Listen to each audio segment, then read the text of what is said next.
에베소서 5장 15절로 20절까지입니다.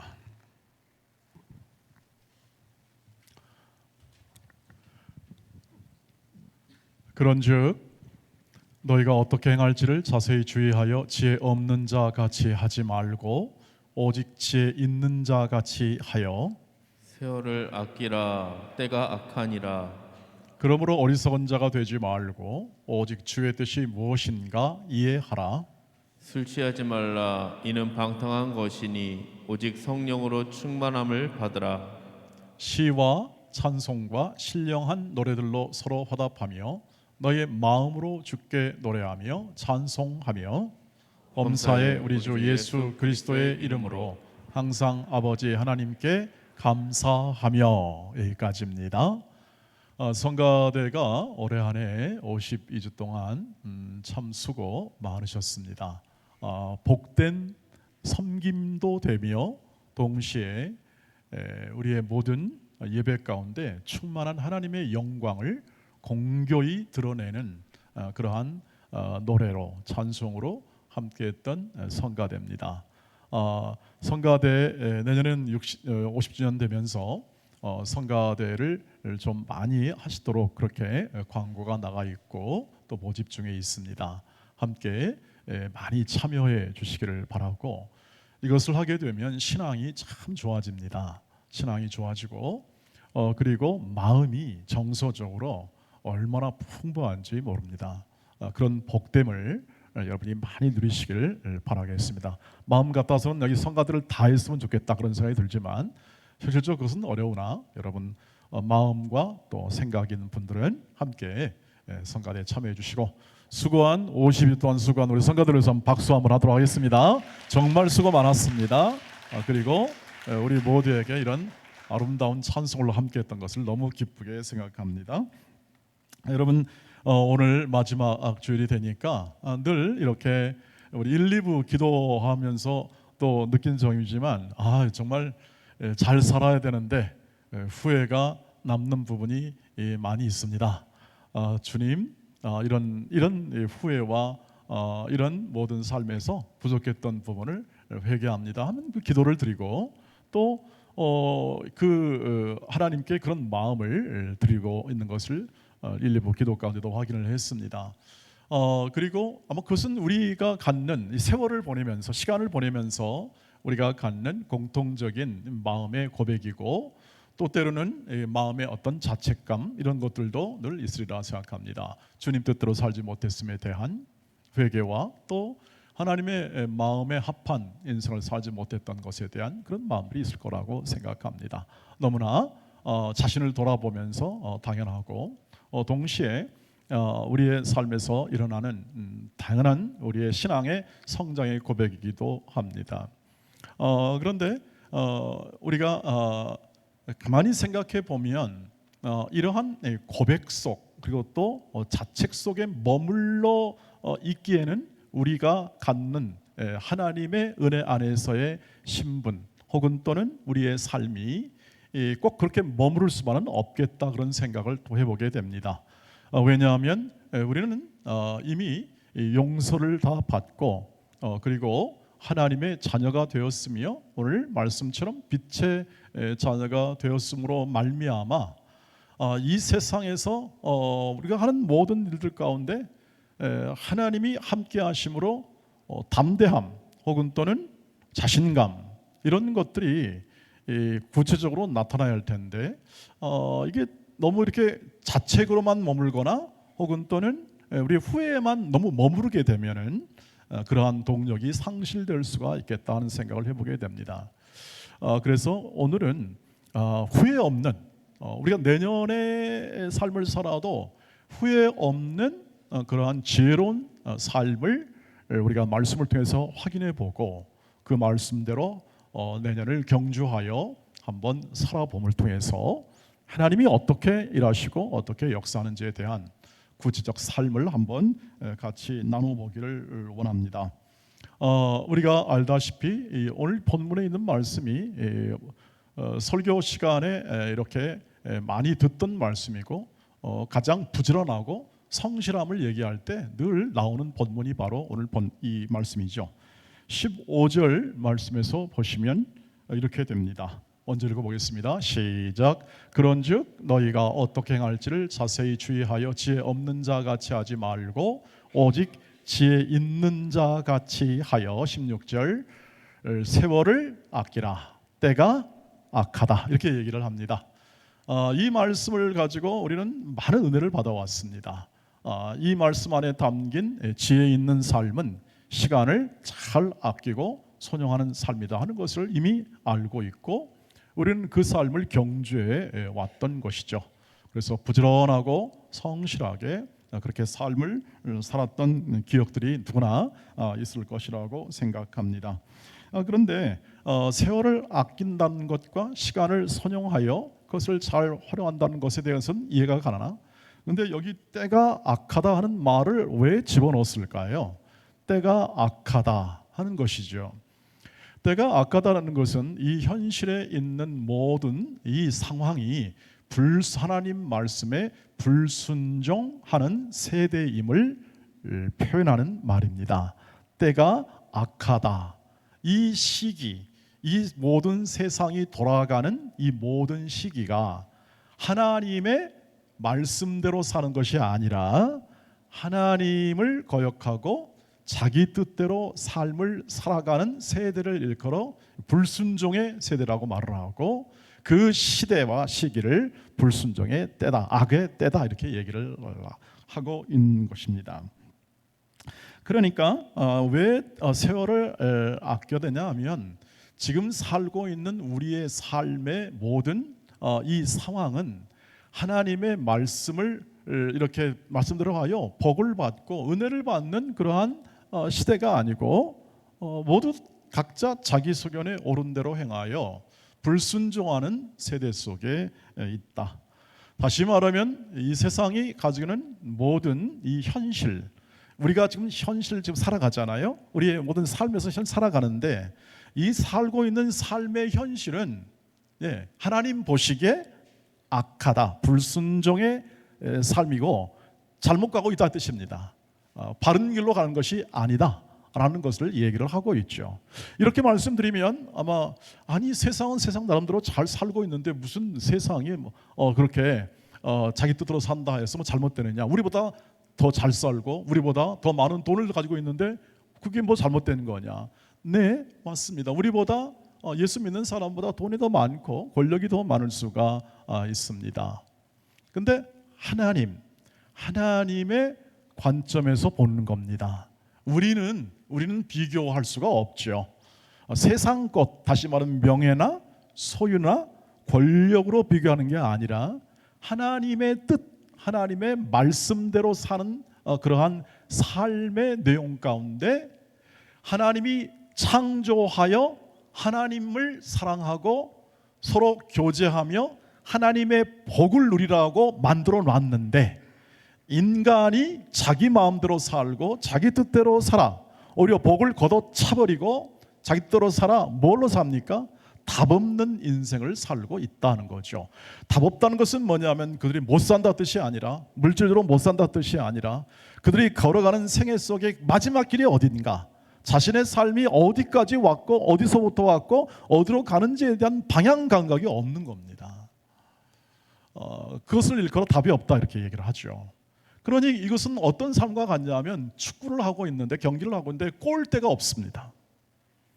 골대가 없어가지고 아무리 열심히 차고 열심히 노력하나 열매가 없죠. 골이 없습니다. 골이.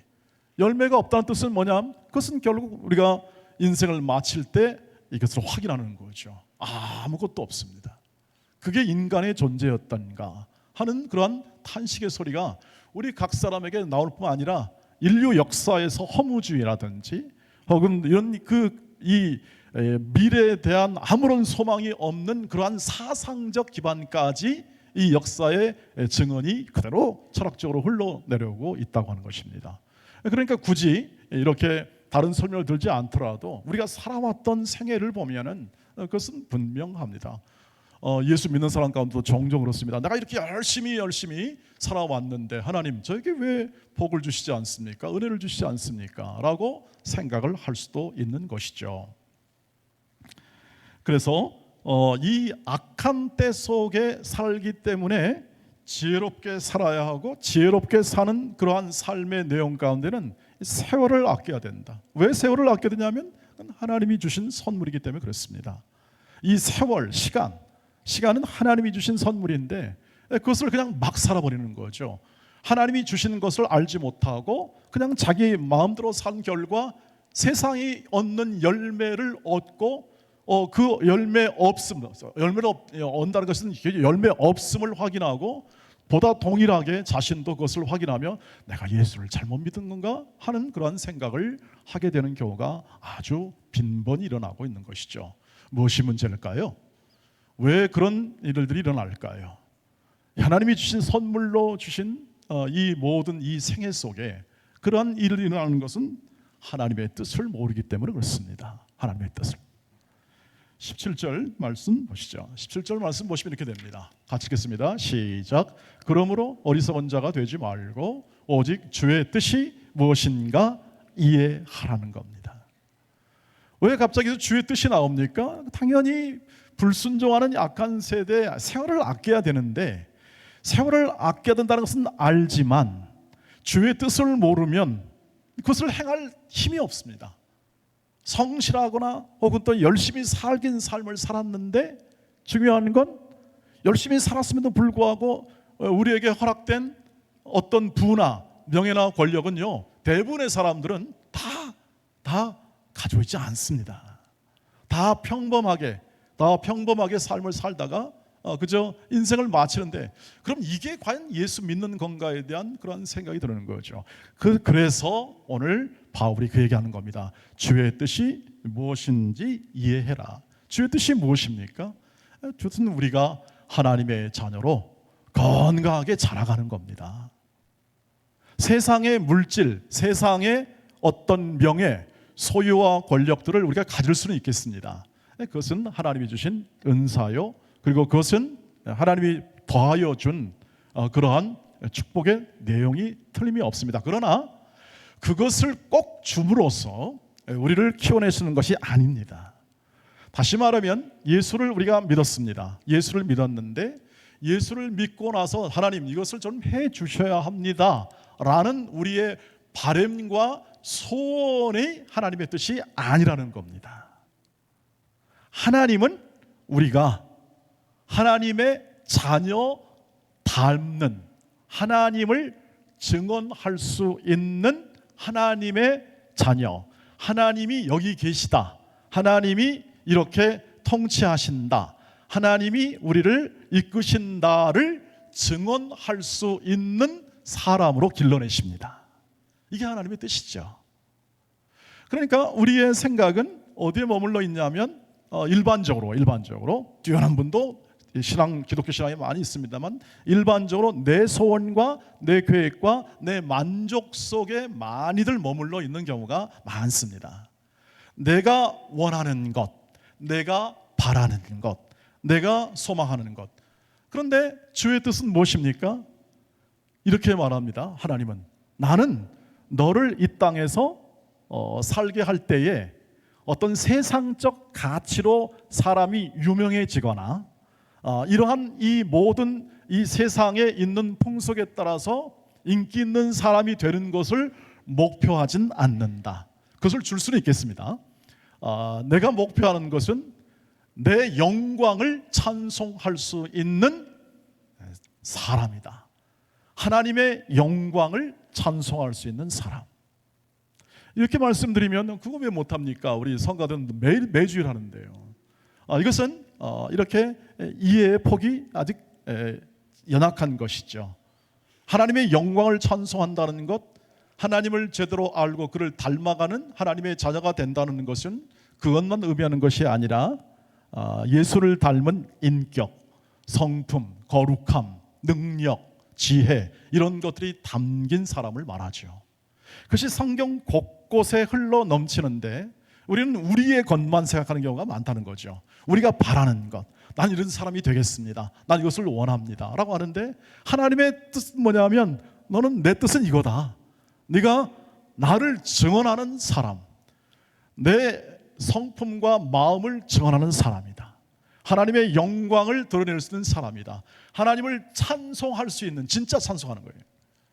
하나님이, 여러분, 이 땅에서 지금 우리가 찬송한다는 것, 이것을 단순히 주일날 예배 때 찬송하는 것도 포함되기 때문에 우리가 확인하는 것입니다만, 그보다 훨씬 넘어섭니다.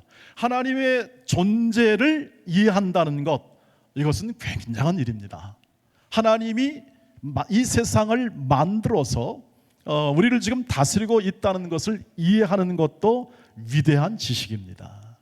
참 지혜는 모든 지혜와 지식과 의로움이 예수 안에 담겨 있는데, 그 담겨 있는 그 예수가 우리 안에 계시고, 우리 안에 계신 예수가 우리를 길러내시고 어느 끝까지 자신을 닮은, 예수를 닮은 사람으로 키워내사 하나님의 뜻을 성취한다고 합니다. 주의 뜻은, 그래서 하나님의 뜻은 이해하라 말했을 때, 이것은 뭐냐 하면 너희가 지금 빛의 자녀가 아니냐, 지금 앞에서 말한 것처럼 너희는 빛의 자녀다. 빛의 자녀라는 말을 이해하게 되면 그건 간단히 이해할 수 있는 말이 아니지 않습니까? 빛을 비추는 하나님의 자녀라는 것은, 그것은 그 안에 가득 담긴 예수가 그의 얼굴을 비추는 것과 같고, 성경 말씀에 의하면 그것은 또한 만방에 예수 그리스도의 빛을 비추는 것과 같은 정도로 그 레벨에서 빛의 자녀라는 말을 쓰지 않습니까? 우리의 능력은 부족하고 우리의 모든 힘은 작을지라도 우리 안에 계신 예수가 빛을 비춤으로 그분을 의지하여 살아가고 그분과 함께 연합, 함께 동행함으로 그 삶을 살아가는 것, 이것이 바로 빛의 자녀들의 개념 아니겠습니까? 그런데 그 삶이라는 거 어떻습니까? 빛을 비추는 겁니다. 모든 사람 앞에 빛을 비추는 삶이다. 그러니 그것이 단순한 삶이 아니라 그것은 영광된 삶이고, 그것은 우리의 생애 속에 한번 추구해 볼 만한 그러한 명예로운 삶이 된다 하는 것을 얘기를 하고 있죠. 여기서 지금 그래서 우리가 확인하는 건 무엇입니까? 세월을 아껴, 때가 악한 세대의 세월을 아껴 삶을 살아가며 신중하게 판단하는 겁니다. 하나님, 내 이 시기 때 나에게 주신 하나님의 뜻은 무엇입니까? 내 직업과 일터와 삶에서 하나님의 뜻이 무엇입니까? 시기마다 하나님이 주신 뜻이 있을 수 있고, 이게 영원한 관점에서 우리를 구원하신 하나님의 영원한 하나님의 뜻이 있을 수 있고, 매일의 삶과 또 시기 때마다 하나님이 주신 그 시대적 삶이 있겠죠. 그 삶 속에서 내가 어떻게 해야 되는지, 내가 무엇을 해야 되는지에 대한 진지한 물음, 그 다음에 반성, 성찰, 이것을 통해서 삶을 살아갈 때 우리는 후회하지 않는 인생을 살게 될 줄 믿습니다. 그 삶을 추구했던 사람들, 그 삶을 내 것으로 삼고 다른 사람의 삶이 아니라 주의 뜻을 이해하여 주의 뜻으로 내 인생이 이루어지기를 원합니다. 내 소원과 내 바람과 내 원함보다 더 이루어져야 할 것은 주의 뜻입니다. 그것이 하나님이 나를 만드시고 하나님이 지금도 예수까지 보내사 그 피를 흘려 내 모든 죄와 허물을 용서하시고 자유롭게 죄책감에 시달리지 말고 자책에 시달리지 말고 자유롭고 거룩하고 영광스럽게 살아가라 하는 하나님의 뜻이죠. 그런데 이렇게 제가 목소리를 다해서 외치지만 저도 그 삶을 살아내느냐? 그러면 저도 역시 이제 마음으로 죄송합니다, 이런 생각을 할, 그런 그 말을 할 수밖에 없는 약한 존재라는 사실을 또 확인할 수밖에 없습니다. 그런데 그것을 누가 이루시겠냐고 했냐면 하나님이 이루신다고 했습니다. 이 점이 중요합니다.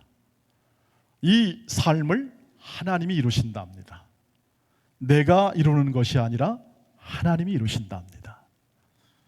18절 말씀 보겠습니다. 같이 읽겠습니다. 시작. 술 취하지 말라. 이는 방탕한 것이니 오직 성령으로 충만함을 받으라라고 말을 합니다. 여러분, 이 말씀은 이렇게 주어집니다. 여러분, 이 시대에 살면서 시간을 잘 아끼고 술 취하면 안 됩니다. 그 쓸데없는 시간들입니다. 술 취하지 마십시오. 그리고 그건 방탕한 거니까 성령으로 충만을 받으세요. 절대 술 마시면 안 됩니다 라는 것으로 이렇게 설명하기 위해서만 하지 않았습니다. 술 취한다는 것은 술에 대한 금지를 하고 있죠. 이것은 우리 교단의 전통입니다. 우리 교단, 우리가 속한 우리 공동체의 전통 속에서 신앙으로 더 유익하도록 만드는 규율과 같죠.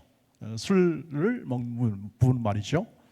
그래서 이 규율이기 때문에 이러한 이 규율을 잘 지키는 것이 신앙의 유익이 굉장히 큽니다.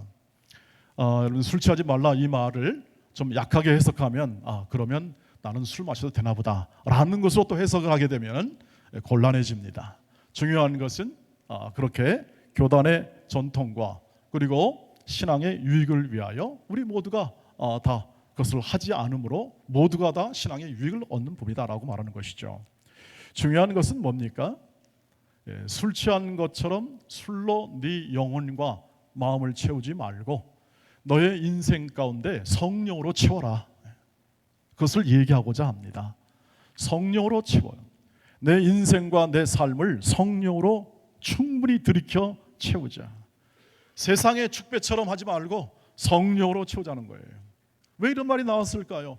우리 힘으로 이룰 힘이 없습니다. 신앙을 우리가 지금 말한 하나님의 이 뜻과 목적을 우리 힘으로 이룰 것이 없어요.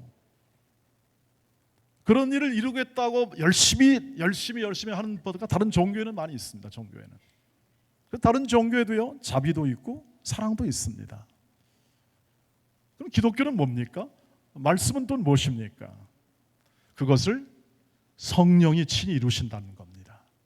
우리 힘으로 될 수 없는 것들을 우리 안에 들어오십니다. 성령이 우리 안에 들어오십니다. 우리 안에 성령이 들어오셔서 그런 일들을 행하십니다. 그 일을 순종함으로 주의 뜻이 이루어집니다. 우리가 신앙에 있어서 그래서 가장 중요한 것은 헌신, 봉사, 섬김은 두 번째입니다.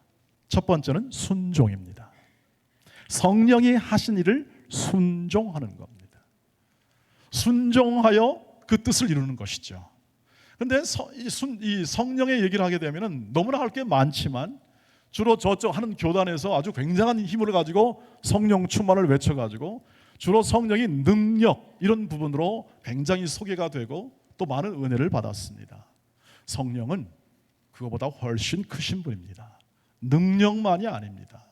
성령은 기본적으로 이 우리의 구원, 지금 이 전 세계와 온 세상의 만물을 구원하시는 이 구원의 역사에 있어서 지금 이 신약 시대의 모든 것을 이루시는 분이 바로 성령 하나님이십니다.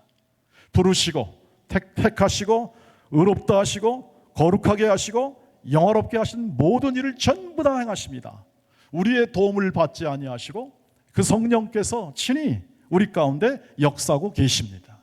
세상 끝날까지 내가 너희와 항상 함께 있겠다는 것을 어떻게 예수께서 실현하시냐면 성령을 통하여 우리의 생애에 직접 생생하게 역사하셔 우리의 인생을 이루고 있음을 믿으시기를 주의 이름으로 축복합니다. 그것이 성령의 향하심입니다. 그것은 성경 안에 가득 담겨 있어서 요약하면 것입니다. 우리를 구원하시고 우리를 거룩하게 하시며 우리를 하나님의 자녀답게 만들어 내시는 것이죠. 그래서 성령을 이렇게 말합니다. 훈련의 영, 은혜의 영, 진리의 영, 거룩함의 영, 다 이게 성령의 별칭입니다. 성령께서 우리 마음과 생각 안에 절대 떠나지 않으십니다. 구약시대 때는 이렇게 왔다 갔다 했지만 중요할 때는 임재했지만 그러나 그렇지 않습니다. 신약 때는 이제는 완전히 우리 마음에 계셔서 우리와 함께 하심으로 우리의 생애를 빚어내시니 날마다 성령과 더불어 인격적 교제로 여러분의 날들을 채우시기를 주의 이름으로 축복합니다.